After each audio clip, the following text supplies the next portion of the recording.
guys, welcome back to my channel. It's that time of the year where you guys are probably looking for a job, which is why you're probably watching this video. So in this video, I'm going to be sharing with you guys some of the interview questions that I was asked and how I answered them.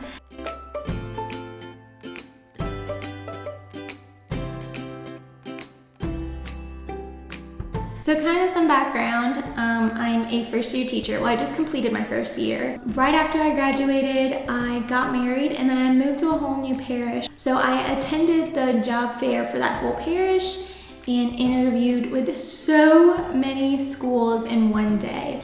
I'll kind of show you guys, I still have the job fair schedule that I signed up for. I will say that your first interview is practice. It is simply for you to just get your jitters out and just to start to feel a little bit more confident. My first interview did not go that well because it was my first interview and I was super nervous. And I actually wrote like smiley faces or like slanted faces, sad faces at like how I thought it went. So if I thought the interview went great, I put a smiley face next to it. That way I would remember. Once school started calling me back for a second interview, I would like look at the smiley faces to see. I was like, did I like that one? Did I feel comfortable there? Definitely want to encourage you, after you watch this video, go ahead and click on another video that has to do with interview questions. I know that a lot of our videos are probably similar because they all ask about the same question. And hopefully when you watch more videos, you'll become more comfortable with answering those questions or more confident. So let's get into it. So the first question they are going to ask you without a doubt is, tell me a little bit about yourself. So don't spend too much time answering these questions because you want to go on to the next question. You want them to ask you some more. Definitely keep it teacher related. Like, don't start talking about like your dog or something. Talk about what made you want to become a teacher because they'll probably ask you that next. But I kind of included that one into my tell me about yourself. So I never was asked, why do you want to become a teacher? Which I know can be hard to answer sometimes.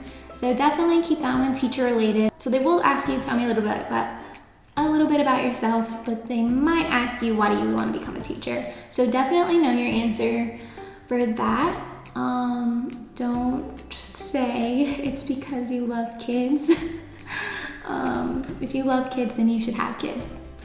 My next question that some of them asked me, not all of them did, but what is your teaching philosophy? So my little trick with that is I wrote mine down. They're not gonna ask to see this and they're not gonna ask you to open it up. So I would advise that once you sit down, you open it up, you get your resume, you hand it to them, and you keep it open.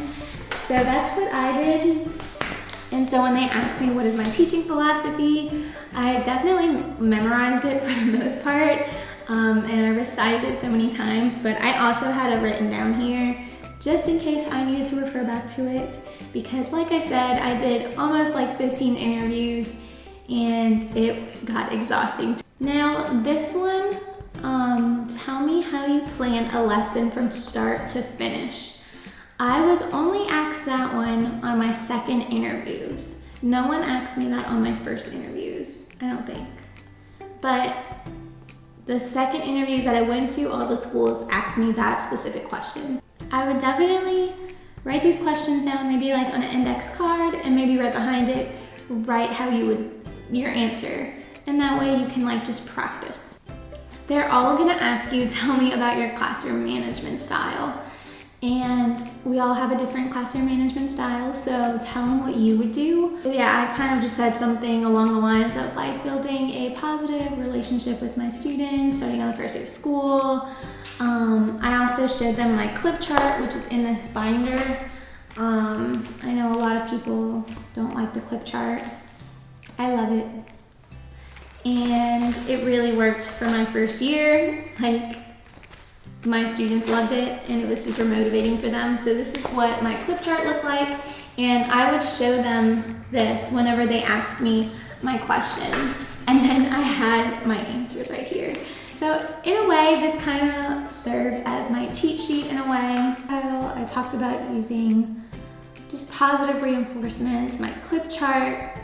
I also use class points, and I also use team points. I love team points because it just motivated them to work well with one another, to collaborate like they're supposed to. And yeah, they were always like, hey, pay attention, you know? And I love that when a classmate is telling their teammate to pay attention or to get on task rather than me having to do that all the time. So if you do not use team points, you should. It definitely worked a lot in my class. Another question that they're going to ask you, or they might ask you, is how do you use assessment to drive instruction?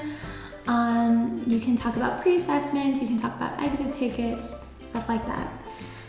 My next question that I have here is, how do you communicate with parents? When I was doing my job interviews, the only experience I had was student teaching. And during student teaching, I was not expected to communicate with parents. That wasn't an expectation of mine. So I never did. I never called parents or anything like that. So I think maybe if you're in the same boat where you just did student teaching and you didn't communicate with parents, I definitely wouldn't just answer it like, hey, I don't know, like I don't have any experience with communicating with parents, but instead just saying like, I didn't do that during student teaching, but this is what I would do. This is how I would communicate with parents in the future. And then I showed them like what my first letter to the parents would somewhat look like or somewhat say. And I kind of have like a little cheat sheet here, which I pretty much just wrote that I wanted parents to know that I want to work with them as a team to make sure their child is successful. So yeah, I knew that they weren't going to read this, but I showed them that I have a plan and kind of summed it up in my cheat sheet right here. So definitely take a binder with you of some sort so that they know that you are planning and that you're prepared. How do you adapt instruction to meet the needs of diverse learners?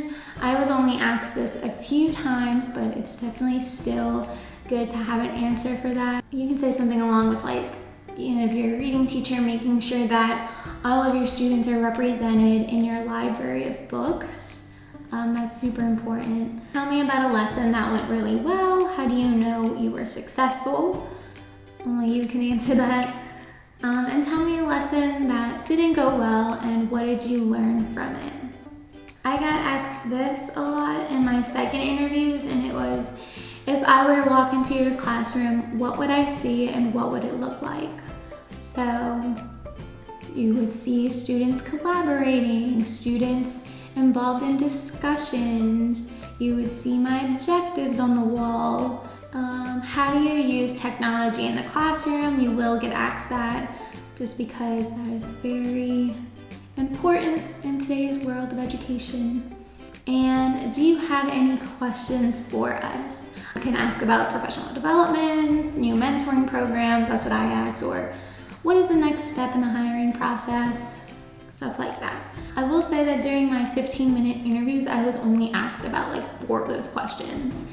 So, but during my second interviews, where I would have like a table full of teachers, they were all given a chance to ask me their own questions. So definitely study these questions, because you never know if someone's gonna ask one of those random ones. I would definitely say to be yourself and get all of your jitters out during that first interview.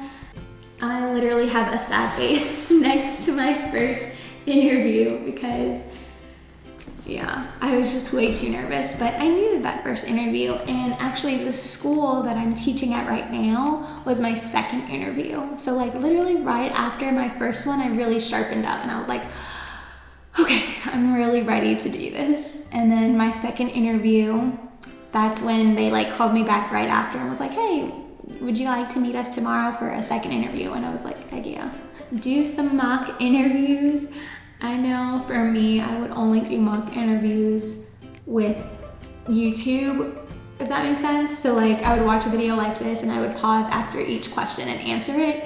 Because for me, like if I did a mock interview with my sister or my mom, like I would just crack up laughing. So definitely, if it helps do a mock interview with this video, you can just pause right after I ask a question and answer it yourself. So yeah, I hope that you found this video helpful. Good luck to all of you guys who are going to be doing some interviews. I hope that you guys get the job. Don't forget to like and subscribe. I will see you guys in the next